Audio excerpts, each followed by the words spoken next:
싫어하는 인생 공부 송희복의 서정시 비평.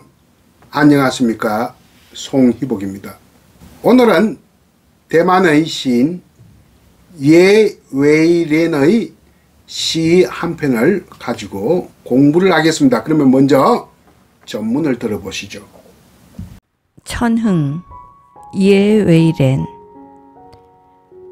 갑자기 침묵으로부터 환한 산빛, 질풍이 불어와 주름졌다. 잘 들어보셨습니까? 간단하죠? 또 그리고 처음 들어본 시인의 이름일 겁니다.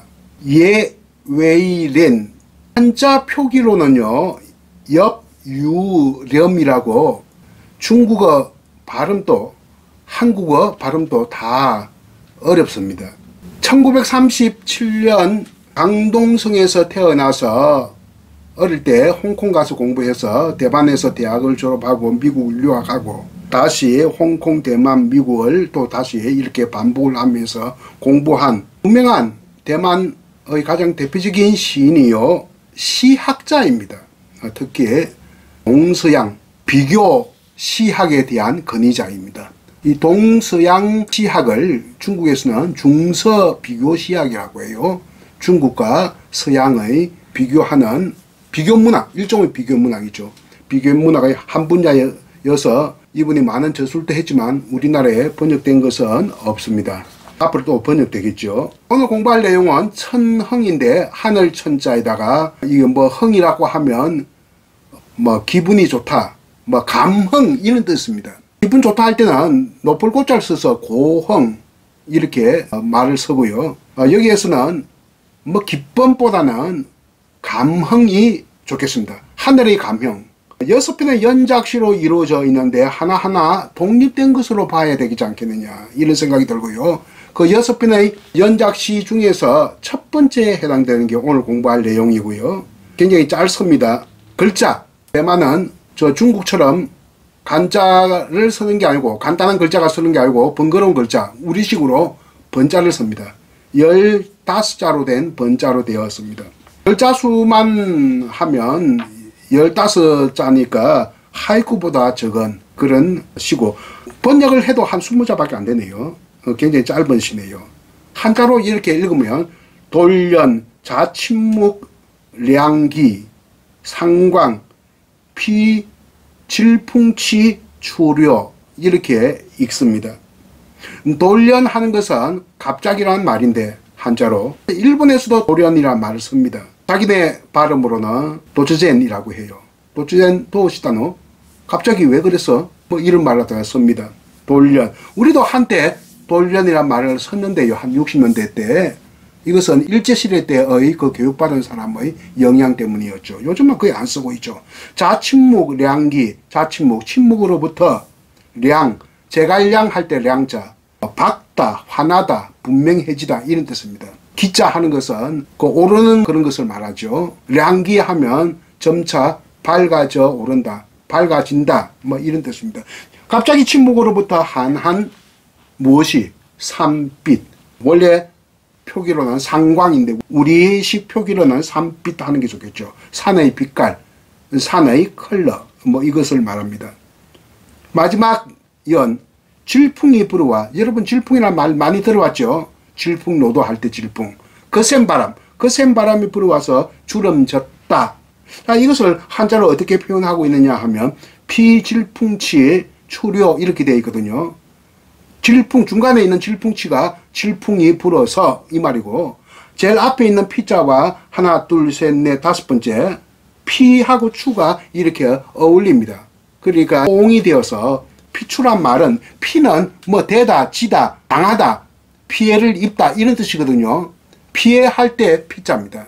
그리고 피추하면 여기에서 한자가 다 뭐 쉬운 한자인데 뭐 딱 한자가 어렵습니다. 추자입니다. 주름 추자고 우리는 거의 보기 힘든 그런 글자입니다. 그러니까 피추하면 주름지다 이 말입니다.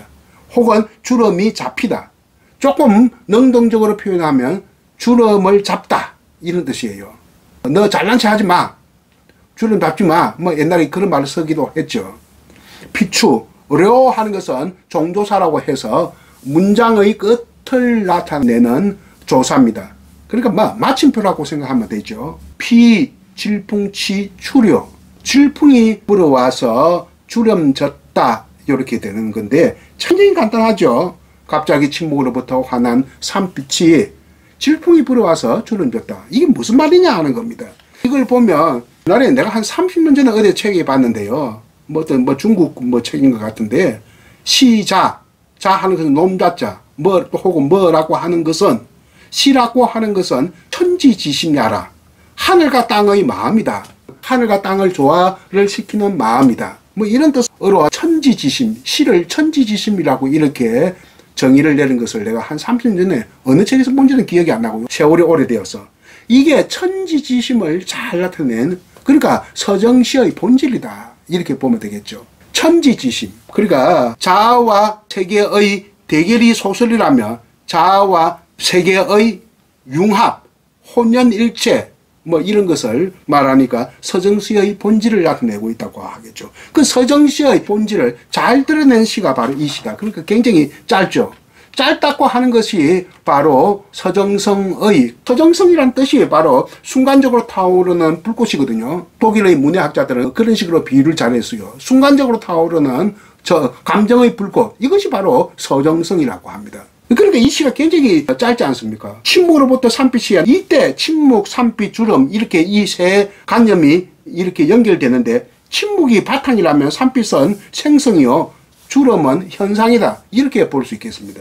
자, 침묵과 주름이라고 하는 시어에 초점을 맞춰서 공부를 하겠습니다. 지난번에 김소월의 초원을 공부했는데 심중과 사슴을 초점에 두어서 공부를 한 것이 기억이 날 겁니다. 오늘은 침묵과 주름이 되겠습니다. 키워드 침묵, 주름. 최근에 철학자와 미학자들의 관심이 되어온 개념이 특히 주름입니다. 주름은 요즘 안에 미학적으로 혹은 철학적으로 많이 이야기되고 있고 그럴 때 책도 들어있습니다. 우리나라 철학자 이정우의 한 20년 더 되는 것 같은데요. 접힘과 펼침이라고 하는 철학책도 있어요. 이게 바로 주름을 나타내죠. 주름이라고 하는 건 접었다가 펼쳐지고 접었다가 펼쳐지는 건데 넓게 이해하면 우주의 숨결과 같은 것이다.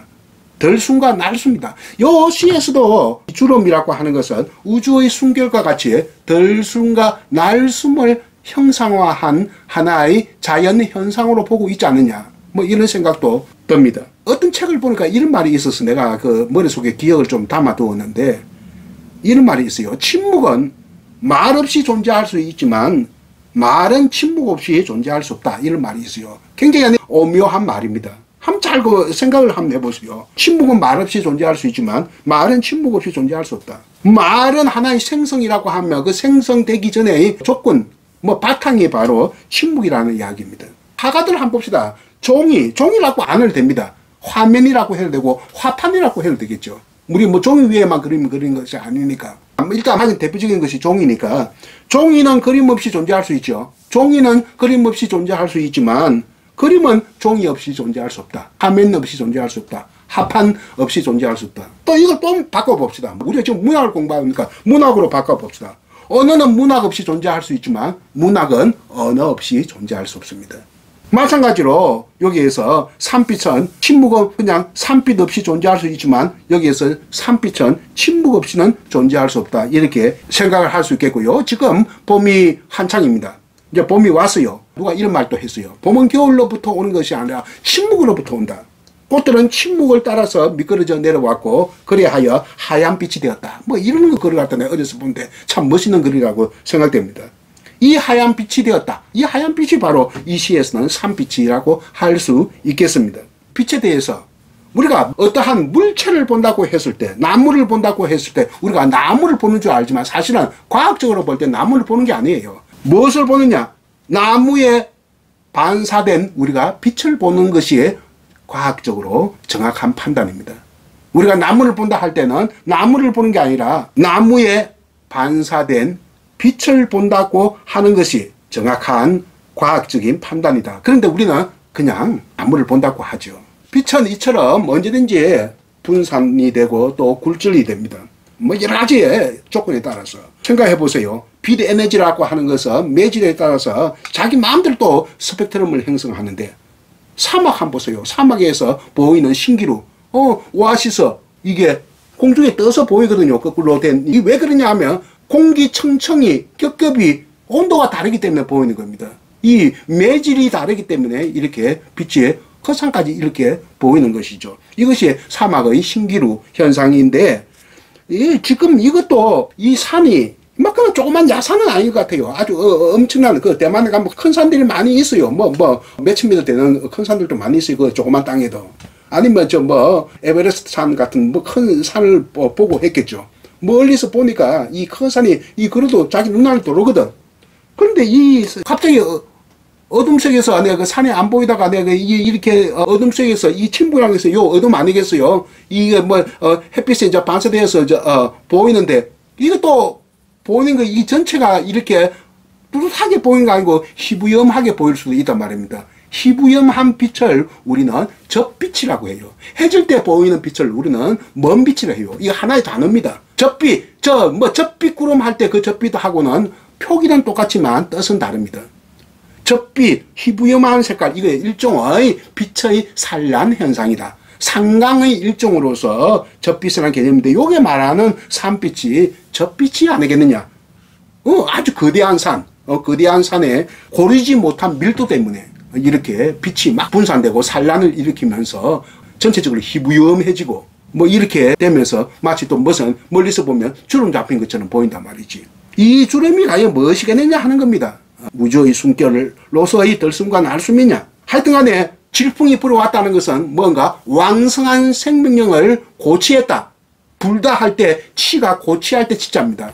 중국어로서는 불다는 고취할 때 치자로 씁니다. 어쨌든 간에 이게 지금 하늘과 땅에 존재하는 모든 것들이 이게 막 그냥 혼자 존재하는 것이 아니라 서로 상호작용을 일으키면서 조화, 융합, 이런 걸, 교감, 이런 걸 일으키다. 보드레드도 상징적인 시를 두고 교감이란 말 갖다가 썼거든요.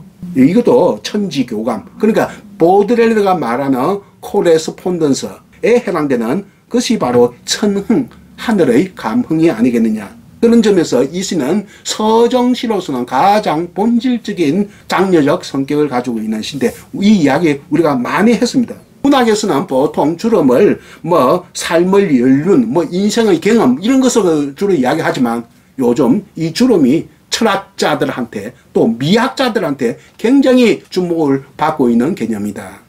특히 들레저 과거의 그 라이프 니츠에서 20세기에 들레저에 이르기까지 주름에 대한 관심들이 많아서 사람들이 철학하고 미학한 사람들이 공부를 많이 하고 있다는 거 말씀드리고, 이 주름이 예사롭게 생각되지 않아서, 여간 예사롭게 생각되지 않아서 오늘 이 안에 짧은 시 15자밖에 되지 않는 대만 시인 예 웨이렌의 천흥에 대해서 공부를 해봤습니다. 여러분도 한번 생각을 해보시고 오늘 공부 여기서 마칠까 합니다. 안녕히 계십시오.